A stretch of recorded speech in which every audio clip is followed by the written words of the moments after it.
Hello दोस्तों, कैसे हैं आप सब। उम्मीद करता हूँ आप लोग खैरियत से होंगे, बढ़िया होंगे, मस्त होंगे।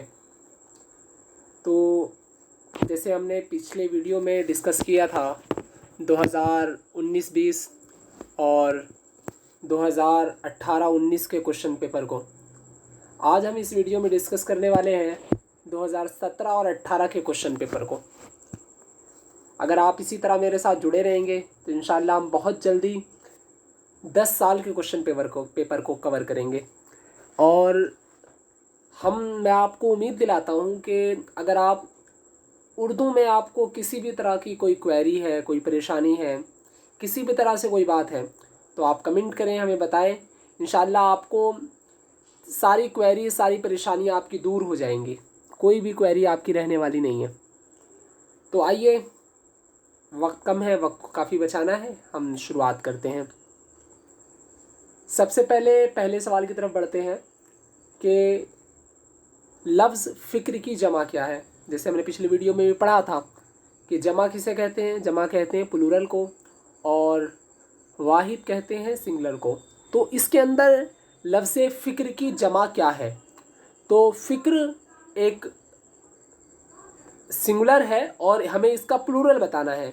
तो इसका प्लूरल होगा अफ़कार, यानी ऑप्शन ए जो है इसका करेक्ट आंसर होगा। और भी आपको इसमें कोई क्वेरी हो कि सिंगुलर किसे कहते हैं, प्लूरल किसे कहते हैं, जिसे उर्दू में कहते हैं हम जमा है, वाहिद है, या इस तरह से कोई भी क्वेरी हो, तो आप मुझे कमेंट करें, बताएं। इंशाल्लाह आपकी प्रॉब्लम को सॉल्व किया जाएगा। आइए अब अपने अगले क्वेश्चन की तरफ बढ़ते हैं। सर सैयद अहमद ख़ान ने कौन सा इदारा कायम किया। जामिया मिलिया इस्लामिया, अलीगढ़ मुस्लिम यूनिवर्सिटी, या मोहम्मडन इंग्लू ओरिएंटल कॉलेज। तो जामिया मिलिया इस्लामिया जो है वो किसने कायम किया था। अगर आपने पढ़ा होगा जामिया मिलिया की हिस्ट्री को तो आपको मालूम होगा, लेकिन हमें ज़्यादा वजाहत में नहीं जाना है, इसलिए मैं डायरेक्ट आपको आंसर देने की कोशिश करूँगा। मोहम्मडन इंग्लू ओरिएंटल कॉलेज को सर सैयद ने खुद कायम किया था। कौन सा? मोहम्मडन इंग्लू ओरिएंटल कॉलेज, इसको डायरेक्ट सर सैयद अहमद ख़ान ने कायम किया था। आइए अब अपने अगले क्वेश्चन की तरफ हम बढ़ते हैं। तख्ते सिया किसे कहते हैं। तख्त जो है वो बोर्ड को कहते हैं, सिया बोलते हैं काला को। तो तख्ते सिया किसे कहते हैं। अगर आप थोड़ा बहुत भी अपना माइंड यूज़ करेंगे तो आपको ऑटोमेटिक इसका आंसर मिल जाएगा कि तख्त बोर्ड, सिया काला, तो ब्लैक बोर्ड, तख्ते सिया। तो इसका ऑप्शन सी जो है वो एक करेक्ट आंसर है, ब्लैक बोर्ड। आइए अगले क्वेश्चन की तरफ बढ़ते हैं। लफ्ज़ गदा के माने क्या हैं। आपने बहुत सी नातों में या बहुत सी मनक़बत में गदा का माना सुना होगा। एक तो होता है गधा, तो वो तो डोंकी के माने में हो जाता है, गधा हो जाएगा तो वो अलग हो जाएगा। ये है गदा। गदा इसमें हा, जो दाल के बाद हा होता है, वो नहीं है यहाँ पे। तो लफ्ज़ गदा के माने क्या हैं। पेशकार है, काजी है, वज़ीर है, फ़कीर है, बादशाह है, यानी जो उसके बादशाह के दरबार में लोग रहते हैं वो है, या कुछ और है। तो इसका असल माना है फ़कीर, यानी ऑप्शन डी करेक्ट आंसर है। फ़कीर को ही गदा बोलते हैं। इसीलिए आपने बाज़ नातों में सुना होगा या और जगह भी सुना होगा कि मैं उनके दर का गदा हूँ, यानी मैं उनके दर से मांगने वाला हूँ। आइए अगला क्वेश्चन की तरफ बढ़ते हैं। सफीना का इमला दुरुस्त कीजिए। सफीना, ये एक गलत स्पेलिंग है, इसको करेक्ट करना है। तो देखिए, सीन से सफीना लिखा है एक जगह स्वाद से लिखा है, एक जगह ये सफीनिया लिखा है, और एक जगह सफीना लिखा है। तो अगर आप थोड़ा सा गौर करेंगे और आपने थोड़ी सी भी उर्दू पढ़ी होगी और आप बेसिक भी आपको मालूम होगा, तो इसका आंसर आप बहुत आसानी के साथ कर सकते हैं कि इसका जो फर्स्ट वाले ऑप्शन में लिखा है वो बिल्कुल करेक्ट लिखा है, उसका तलफ़ुज़ बिल्कुल ठीक है, उसकी स्पेलिंग जो है वो बिल्कुल करेक्ट है। अब अगला क्वेश्चन है, तराने हिंदी सारे जहाँ से अच्छा हिंदुस्तान हमारा किसने लिखा। देखिए, हर क्वेश्चन में हमने पिछले 2 साल के क्वेश्चन आंसर डिस्कस किए थे, उसके अंदर यही था कि तराने हिंदी को किसने लिखा। लेकिन अब जो है आप एक चीज़ समझ लीजिए कि तराने हिंदी के ऊपर 1 या 2 सवाल आपका हर साल आता है और हर साल आता ही रहेगा। अगर आप चाहते हैं कि आप एग्ज़ाम क्वालिफाई करें, आप चाहते हैं कि कम से कम उर्दू के अंदर आपका कोई नंबर ना कटे, आपका कोई भी नंबर एक इधर से उधर ना जाए, तो कम अज़ कम सही से आप तराने हिंदी को देख लें। अगर आप सही से तराने हिंदी को देख लेंगे तो इसमें से आपके कम से कम 2 से 3 नंबर तो आ ही जाएंगे। तराना हिंदी सारे जहाँ से अच्छा हिंदुस्तां हमारा किसने लिखा है? तो ये अल्लामा इकबाल साहब ने लिखा है। ये मैं कई वीडियोज़ में बता चुका हूँ, इसकी ज़रूरत नहीं थी, बट क्वेश्चन है तो हमें बताना पड़ेगा। अब आगे देखते हैं, खुर्दबीन किसे कहते हैं? जिसे हम लोग आसान भाषा में क्या बोलते हैं? दूरबीन। हम लोग बचपन में खेलने वाली दूरबीन लाते थे, वही दूरबीन है ये। हम थोड़ा सा उससे क्लोज हो जाता था, फिर उसे देखते थे। तो खुर्दबीन किसे कहते हैं? हर जैसे मादर फ़ारसी का लफ्ज़ है और मदर इंग्लिश का लफ्ज़ है, तो इनमें काफ़ी रिलेशन है तलफ़ुज़ के अंदर। स्पेलिंग जो है उसमें थोड़ा सा बोलने के अंदाज में काफ़ी मैचिंग खाता है। तो दूरबीन से हो गया या खुर्दबीन, तो ये उर्दू में है। तो दूरबीन से क्या करा जाता है, क्या काम लिया जाता है, किसे कहते हैं दूरबीन? तो इन्होंने ऑप्शन दिया है, बड़ी चीज़ों को नापने की मशीन, यानी जो काम इंची टेप करता है, इंची टेप बोलते हैं ना उसे, वो जो करता है नाप के देखता है। दर्जी देखता है कि भी आपके कपड़े सिलने वाला होते हैं तो वो नाप के देखता है कि आपका चेस्ट कितना है, सीना कितना है, या और भी बहुत सारी चीज़ें होती हैं जिस चीज़ को नापा जाता है। कभी कभी हमारा घर नापा जाता है, बड़ी चीज़ों को नापने की मशीन, तो उसे दूरबीन बोलते हैं? नहीं बोलते, आप जानते हैं अच्छे से। बहुत छोटी चीज़ को बड़ा करके देखने का आला, आला बोलते हैं मशीन को। यानी जो चीज़ छोटी है आप उसे चाहते हैं कि बड़ा करके देखें, दूर से देख रहे हैं और बड़ा करके देखें, तो वो काम दूरबीन करती है। तो इसका करेक्ट आंसर क्या होगा? इसका बी करेक्ट आंसर होगा। आपने बहुत मर्तबा देखा होगा कि बच्चे इस तरह के जो है वो खिलौने बहुत यूज़ करते हैं, और भी जो असल दूरबीन होती हैं जो बच्चों की खिलौने की नहीं होती, उनसे और काम होते हैं जो काफ़ी बड़े पैमाने पर होते हैं। आइए अपने अगले क्वेश्चन की तरफ बढ़ते हैं। तलबा का वाहिद है, यानी इनमें से तलबा का वाहिद कौन सा है? तलबा का सिंगुलर कौन सा है? तलबा जो है एक प्लूरल लफ्ज़ है, यानी ये जमा है। इसका वाहिद क्या है? तो तालिब इल्म, तालिबात, तल्ब, मतलूब। तो तल्ब जो है ये एक फ़ेल है, जिसे हम, जो ऑप्शन सी में दिया हुआ है, ये एक फ़ेल है जिसे हम क्रिया बोलते हैं या वर्ब बोलते हैं। मतलूब जो है ये एक तरीके से ऑब्जेक्ट है, और तालिबात ये तालिबा की जमा है, यानी जो मुअन्नस में आएगा, यानी औरतों में जो आएगा तालिबा, जो ही शी होता है ना, तो जो शी के माने में आएगा उसे हम तालिबात बोलेंगे। तो एक जो फर्स्ट ऑप्शन है तालिबे इल्म, यानी स्टूडेंट, पढ़ने वाला जो लड़का होगा उसे हम तालिबे इल्म बोलेंगे। तो इसका करेक्ट आंसर होगा ऑप्शन ए। ऑप्शन ए इसका करेक्ट आंसर हो जाएगा। आइए अपने अगले क्वेश्चन की तरफ बढ़ते हैं।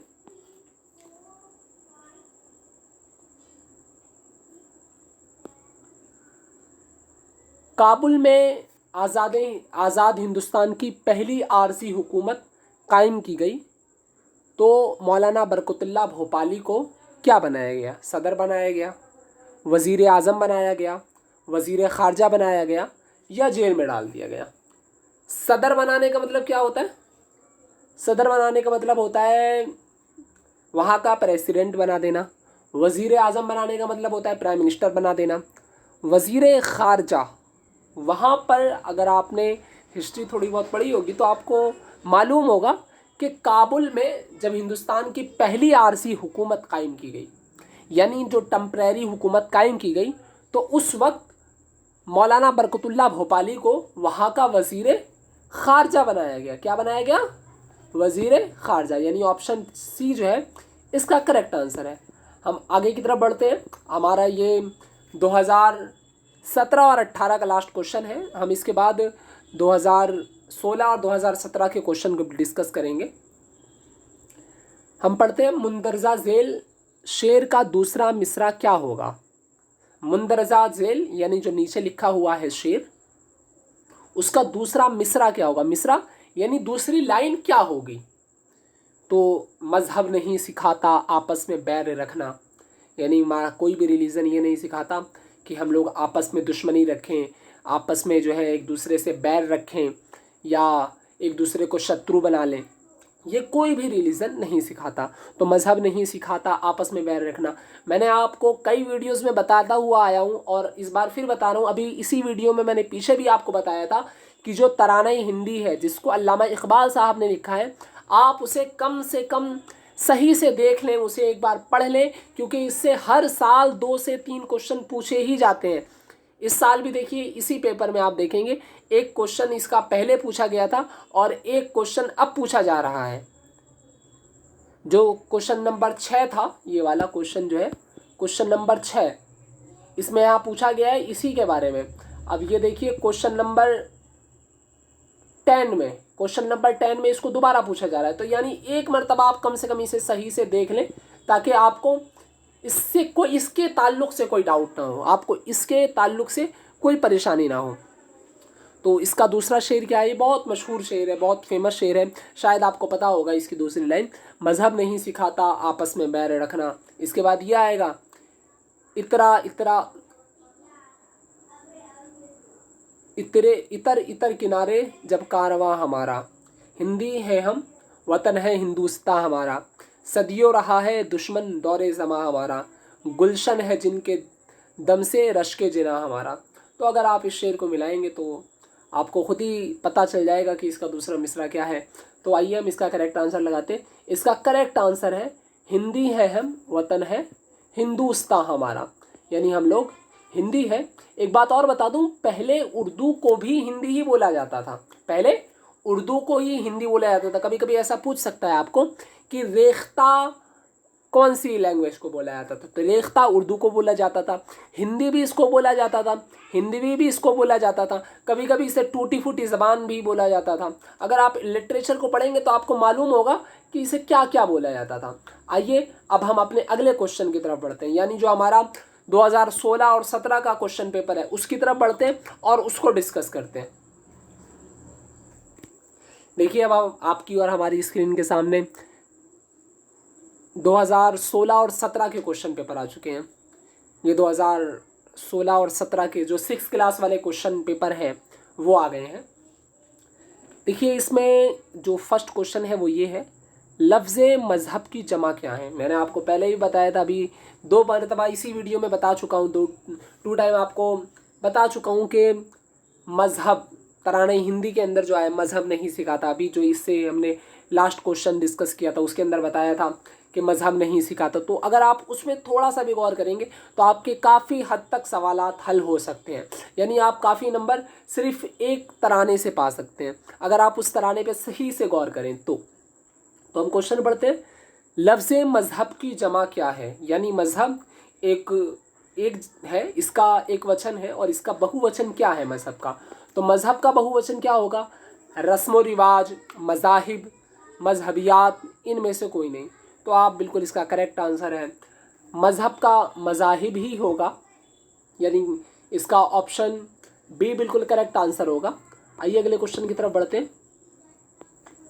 जिस खास शख्स, जगह या चीज़ के नाम को क्या कहते हैं। यानी अगर कोई ख़ास जगह है या किसी का कोई ख़ास नाम है या कोई ख़ास चीज़ है तो उसे क्या कहेंगे? इसमें नकीरा कहेंगे। तो इसमें नकीरा को इसमें आम भी बोलते हैं, इसमें ज़ात कहेंगे यानी पर्सनल कुछ कहेंगे, या इसमें मार्फा कहेंगे, या इसमें फ़ाइल कहेंगे। इसमें फ़ाइल बोलते हैं यानी काम करने वाले को आमतौर पे इसमें फ़ाइल बोलते हैं। तो इसमें तो इसी तरह अगर आप इसी चीज़ को देखेंगे तो इसमें ज़ात हो नहीं सकता, इसमें फ़ाइल भी हो नहीं सकता। तो होगा क्या? या तो ये ख़ास लफ्ज़ होंगे ये जो है, या फिर आम लफ्ज़ होंगे। अब ख़ास लफ्ज़ को इसमें मार्फा बोलते हैं और जो ख़ास नहीं होते हैं बल्कि आम लफ्ज़ होते हैं यानी कॉमन नाउन होता है उसे हम इसमें नकीरा बोलते हैं। तो इसमें से कौन सा इसका करेक्ट आंसर होगा? अब आप खुद दिमाग लगाइए थोड़ा सा, क्या हो सकता है इसका करेक्ट आंसर? तो इसका करेक्ट आंसर होगा किसी ख़ास शख्स। इससे ही पता चल रहा है क्वेश्चन से, किसी ख़ास शख्स के बारे में बताया जाएगा तो उसे क्या कहेंगे? इसमें मार्फा, यानी इसमें ख़ास। ठीक है, अगले क्वेश्चन की तरफ बढ़ते हैं। नूर का मुतरादिफ क्या है? मुतरादिफ यानी जो उसका ही माना देता है, जैसा माना उसका है सेम उसकी ही तरह जो माना देगा उसे हम क्या कहेंगे? फर्स्ट अंधेरा कहेंगे। नूर को अगर आप जाने तो लाइट, जो रोशनी चीज़ देती है उसे नूर बोलते हैं। नूर का मुतरादिफ यानी कोई लफ्ज़ ऐसा है जो नूर की तरह माना है उसका, यानी उसका जो मीनिंग होगा वो नूर ही की तरह हो, वो क्या हो सकता है? नूर का मुतरादिफ क्या हो सकता है? अंधेरा होगा, नूरानी होगी, या रोशनी होगी, या तारीकी होगी। तो मैंने जैसे बता ही दिया है आपको कि रोशनी वाली चीज़ को नूर बोलते हैं, तो रोशनी वाली चीज़ को नूर बोलते हैं, तो गोया रोशनी इसका करेक्ट आंसर होगा। आइए अपने अगले क्वेश्चन की तरफ बढ़ते हैं। गाइस आप थोड़ी सी इस पे उर्दू पे मेहनत कर लेंगे तो आपको मालूम हो जाएगा कि उर्दू बहुत आसान है, उर्दू का सीखना बहुत आसान है, उर्दू का पढ़ना बहुत आसान है, बहुत आसान है इसमें कुछ भी कर लेना। और इसका सबसे अच्छा, ये हमारी मादरी ज़बान है तो हम इसे अच्छे से पढ़ सकते हैं, बोल सकते हैं, लिख सकते हैं, इसमें बातें कर सकते हैं, इसमें शेर और एक बात और आपको बताऊं, सबसे ज़्यादा अगर शेर व शायरी किसी ज़बान में होती है तो वो उर्दू के अंदर होती है। इसलिए होती है क्योंकि ये ज़बान बहुत मीठी है। मैं आपको बहुत सारे एग्जाम्पल दे के समझा सकता हूँ लेकिन वक्त बहुत कम है, इस वजह से मैं आपको ज़्यादा समझाने से बच रहा हूँ। केरला की राजधानी है, यानी जो हमारा 12वां क्वेश्चन है इसका आंसर क्या होगा? केरला की राजधानी क्या है? केरला की राजधानी, ये साउथ में एक स्टेट है केरला, उसकी राजधानी क्या है? भोपाल है, तो आपको पता होगा भोपाल कहाँ पड़ता है, भोपाल एमपी में पड़ता है। शिलांग है, देहरादून है, देहरादून कहाँ पड़ता है? देहरादून उत्तराखंड में पड़ता है। तिरुवनंतपुरम, यानी इसका ऑप्शन डी ये करेक्ट आंसर है। यानी जब भोपाल मध्य प्रदेश में पड़ता है वो नहीं होगा, देहरादून उत्तराखंड में पड़ता है तो वो नहीं होगा, शिलांग ये हो ही नहीं सकता क्योंकि ये यहाँ पर है ही नहीं केरला के अंदर। तो इसका करेक्ट आंसर ऑटोमेटिक हमें मिल जाएगा, इसका करेक्ट आंसर होगा तिरुवनंतपुरम। ठीक है, क्या होगा? तिरुवनंतपुरम। आइए अपने अगले क्वेश्चन की तरफ बढ़ते हैं। बात करने वाला अपने लिए जो ज़मीर इस्तेमाल करता है उसे क्या कहते हैं? जो अपने लिए इस्तेमाल करता है, यानी जो बात कर रहा है वो खुद के लिए जो ज़मीर इस्तेमाल करेगा। ज़मीर किसे बोलते हैं? ज़मीर बोलते हैं जो प्रोनाउन को बोलते हैं, यानी अगर मैं बात कर रहा हूँ तो मैं उस ज़मीर को क्या बोलूँगा, यानी उस प्रोनाउन को क्या बोलूँगा? तो ज़मीर हाजिर बोलेंगे, ज़मीर मुतकल्लिम बोलेंगे, ज़मीर गायब बोलेंगे, या इनमें से कोई नहीं? तो देखिए एक तो बिल्कुल करेक्ट सी बात है, जो इनमें से कोई नहीं का जो ऑप्शन आता है ये आमतौर पे होता ही नहीं है। ठीक है, आमतौर पे होता ही नहीं है। और ज़मीर गायब यानी गायब के बारे में तो ये हो ही नहीं सकता क्योंकि जो खुद बोल रहा है वो गायब के बारे में कैसे बोलेगा, वो तो ऑटोमेटिक आपके सामने ही है, तो ये भी नहीं हो सकता। अब बचे ऑप्शन 1 और ऑप्शन 2, तो ऑप्शन 1 और ऑप्शन 2 में से कौन सा हो सकता है? तो ज़मीर हाजिर और ज़मीर मुतकल्लिम। ज़मीर हाजिर उसे बोलते हैं जो सामने वाला आपसे बोल रहा हो या आप सामने वाले से बोल रहे हो, अपने बारे में ना बोल रहे हो बल्कि किसी और के बारे में या कुछ और बोल रहे हो, तो उसे यानी जो सामने वाले से बात की जाएगी जिसे हम यू बोलते हैं, यू योर, उसे ज़मीर हाजिर बोलते हैं। ठीक है, तो ज़मीर हाजिर भी नहीं होगा। अब बचा क्या ऑप्शन हमारे पास? ज़मीर मुतकल्लिम। ठीक है, तो इसका क्या करेक्ट आंसर क्या होगा? बी इसका करेक्ट आंसर होगा। ठीक है, आइए अपने अगले क्वेश्चन की तरफ बढ़ते हैं। गज़ल के पहले शेर को क्या कहते हैं? गज़ल के पहले शेर को क्या कहते हैं? देखिए पहले अगर हम इसके मानेंगे थोड़ा सा समझ लेंगे, थोड़ा सा, तो हमें समझ में आ जाएगा। पहले शेर को क्या कहते हैं, यहाँ बात शेर की हुई है। ठीक है, तो हम लास्ट से शुरू करेंगे इस बार। काफिया ये एक लफ्ज़ को कहते हैं तो हो नहीं सकता क्योंकि ये बात शेर की चल रही है। रदीफ भी एक लफ्ज़ को कहते हैं, ये भी नहीं हो सकता। अब होगा क्या? मक्ता होगा या मतला होगा, इन दोनों में से कौन सा होगा? तो मक्ता और मतला। तो मक्ता का माना होता है जहाँ पर कोई चीज़ ख़त्म हो रही हो उसे मक्ता बोलते हैं, तो ये इसका माना नहीं हो सकता। अब बचा मतला, यानी ये भी कट गया, अब बचा सिर्फ मतला। तो मतला इसका करेक्ट आंसर होगा, जहाँ से कोई चीज़ शुरू हो रही हो। आप अगर मस्जिद जाते होंगे या आप कभी गए होंगे, बचपन में गए होंगे या कभी भी गए होंगे, तो आपने देखा होगा एक हेडलाइन डली हुई थी, तुलुए आफताब, यानी आफताब के निकलने की जगह, ये पूरब को बोलते हैं। तो उस वक्त वहाँ पे लिखा रहता है कि आज सूरज इतने बजे निकल रहा है, तो उसे क्या बोलते हैं, तुलू, यानी निकलने की जगह को, निकलने को तुलू बोलते हैं। तो यहाँ पर शेर शुरू होता है, इसी वजह से इसे मतला बोलते हैं। ठीक है, क्या बोलते हैं, मतला। तो गज़ल के पहले शेर को क्या बोलते हैं, मतला। गज़ल के पहले शेर को क्या बोलते हैं, मतला। याद रखें इसे थोड़ा, ठीक है। तो आइए आगे बढ़ते हैं।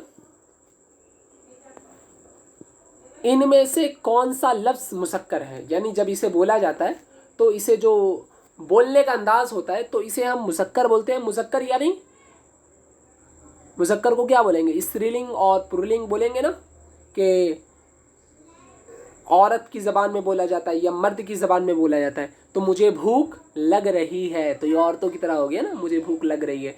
एक औरत से इसका जो है मतलब औरत जिस तरह बोलती है उस तरह हो गया। और वक्त, मेरा वक्त जा रहा है, ऐसा थोड़ी कोई बोलेगा मेरा वक्त जा रही है या मुझे भूख लगी है, नहीं ये बोलेगा, बोलेगा मेरे को भूख लगा है, ऐसा थोड़ी, मुझे भूख लगी है। इसका जो बोलने का अंदाज होगा उसका ताल्लुक सिंगुलर उससे होगा, स्त्रीलिंग से होगा, स्त्री से होगा, औरतों से होगा। मुझे छुट्टी मिल गई, मुझे छुट्टी मिल गया, इस तरह थोड़ी बोलेंगे, इस तरह बोलेंगे मुझे छुट्टी मिल गई, मैंने बहुत मेहनत की, ये बोलेंगे। ये नहीं बोलेंगे मैंने बहुत मेहनत किया। अगर ये बोलेंगे मैंने बहुत मेहनत किया तो ये गलत हो जाएगा। तो इसका करेक्ट आंसर क्या होगा, इसका करेक्ट आंसर होगा वक्त। यानी इसमें सिर्फ वक्त एक ऐसा है, मैंने अपना आपको बहुत वक्त दिया। मैं ये नहीं बोल सकता कि मैंने आपको बहुत वक्त दी, बोलेगा यार इसको बोलना भी नहीं आता है सही से। आइए अब आगे हम देखते हैं, सिफत की निशानदही कीजिए।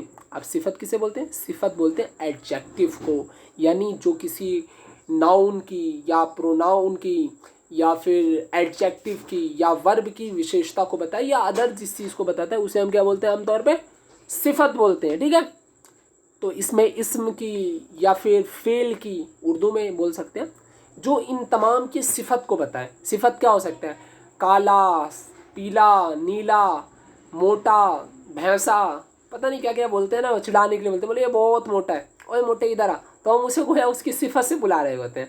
बोले ओए पतले दुबले इधर आ, तो क्या बोलते हैं, उसका क्या मतलब है, हम उसकी एक सिफत को बयान कर रहे हैं, हम उसकी जो है एक तरीके से उसकी एक तारीफ़ ही है। अब तारीफ़ भी दो तरह की होती है, आमतौर पे हम क्या बोलते हैं, बोले यार वो मेरी बहुत तारीफ़ कर रहा था। तो तारीफ़ का मतलब यही थोड़ी कि आपकी सही तारीफ़ कर रहा हो। तारीफ़ करने के दो मतलब होते हैं, एक तारीफ़ वो जिसमें सही तारीफ़ की जाए, एक तारीफ़ वो जिसमें गलत तारीफ़ की जाए। यानी एक जो है वो पॉजिटिव होगी, एक नेगेटिव होगी। तो जो नेगेटिव होगी हम उसे ही वो जो नेगेटिव होगी वो भी तारीफ होगी, जो पॉजिटिव होगी वो भी तारीफ होगी। आमतौर पर हम सोच लेते हैं जो हमारे लिए बेहतर है, जो हमें सुनने में अच्छा लग रहा है वो तारीफ है और इसके अलावा हमारी तारीफ नहीं है, बल्कि उसे बुरा ही समझ लेते हैं। ऐसा नहीं है, ठीक है, ये ग्रामर के अंदर ऐसा नहीं है। तो आइए हम बात आगे, बुक काफ़ी बढ़ रही है तो हम बात को ज़्यादा नहीं फैलाएंगे। सिफत की निशानदही कीजिए, यानी एडजेक्टिव बताइए इनमें से कौन सा है, बारीक है या फिर खून है या फिर मक्खी है या लिबास है। तो देखिए खून ये एक नाउन है, मक्खी भी एक नाउन है, लिबास भी एक नाउन है। ठीक है, बस एक बारीक, किसी चीज़ का बारीक होना, पतला होना, किसी चीज़ का मोटा होना, ये क्या कहलाता है, ये एडजेक्टिव कहलाता है। और उसी की हम उर्दू में क्या बोलते हैं, सिफत बोलते हैं। आइए अगले क्वेश्चन की तरफ बढ़ते हैं। नज़म दरिया किनारे चांदनी किस शायर की है, यानी ये नज़्म किस शायर की है। तो महमूद शीरानी, अख्तर शीरानी, जानिसार अख्तर, जावेद अख्तर। तो ये जो नज़्म है वो है अख्तर शीरानी की। किसकी, अख्तर शीरानी साहब की है। तो इसका ऑप्शन बी जो है वो करेक्ट आंसर होगा। आइए आगे बढ़ते हैं। फ़िक्रे चुस्त करना, मुहावरे का मतलब बताइए। किसी को धोखा देना, इसका मतलब ये होगा, या बेकार की बातें करना, ये होगा इसका मतलब, या किसी का मजाक उड़ाना, ये मतलब होगा। दिल लगी करना, दिल लगी करना, या किसी से जो है दिल लगा के बात करना, इस तरह मतलब होगा। क्या होगा, फ़िक्रे चुस्त करने का मतलब क्या हो सकता है, आप थोड़ा सा गैस कीजिए फिर इसको डिस्कस करते हैं। देखिए धोखा देना इसका मतलब नहीं हो सकता। फ़िक्रे का मतलब होता है बात करना, बात चुस्त करना, यानी बात को किसी के ऊपर डालना। और जब आप किसी के ऊपर कोई बोझ डालेंगे, कुछ चीज़ डालेंगे, तो ऑटोमेटिक उसको बुरा लगेगा। तो बुरा कब लगता है, जब आदमी किसी की मजाक उड़ाता है, किसी की मजाक बनाता है तब बुरा लगता है। तो इसका करेक्ट आंसर क्या होगा? मजाक होगा। आइए हम बाकी को भी डिस्कस करते हैं, इसे देखते हैं, एक्सप्लेन करने की कोशिश करते हैं। धोखा देना, तो इसका फ़िक्रे से यानी किसी जुमले से, किसी सेंटेंस से कोई ताल्लुक़ नहीं है, तो ये ऐसे ही गलत हो जाएगा। बेकार की बातें करना हो सकता है क्योंकि इसके अंदर फ़िक्रे का ताल्लुक़ है। दिल लगी करना, तो इसका कोई आंसर नहीं है। तो क्या बचा हमारा? एक बचा हमारा मजाक उड़ाना यानी ऑप्शन बी, और एक बचा बेकार की बातें करना। हमें करेक्ट आंसर बताएं, लेकिन हम समझने के लिए, ताकि आपको आने वाले क्वेश्चन पेपर में हो सकता है कि आपके जो अब इस साल क्वेश्चन पेपर आए, हो सकता है वो इससे जो है इससे ही रिलेशन हो, या जो मुहावरे के बारे में अभी नहीं पूछ रहा है बाद में पूछ ले।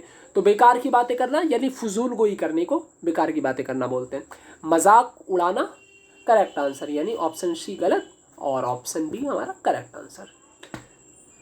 अगर आपको वीडियो अच्छी लगी है तो लाइक कीजिए, कमेंट कीजिए, हमें बताइए आपको हमारा सेशन कैसा लग रहा है। और इंशाल्लाह मैं आपको सारे क्वेश्चन पेपर कराने वाला हूँ, क्लास 6 के भी कराऊंगा, क्लास 9 के भी कराऊंगा। अगर आपको हमारा सेशन अच्छा लग रहा है, अगर आपको लग रहा है कि हाँ ये कंटेंट अच्छा है, ये बहुत आला कंटेंट है, बहुत ग्रेट कंटेंट है, आपके सामने ऐसा यूट्यूब पर कोई कम से कम कंटेंट नहीं ला सकता। बड़ी बड़ी कोचिंग वाले जो बहुत हज़ारों की तादाद में पैसा लेते हैं आपसे, वो भी ऐसा आपको कंटेंट नहीं दे सकते।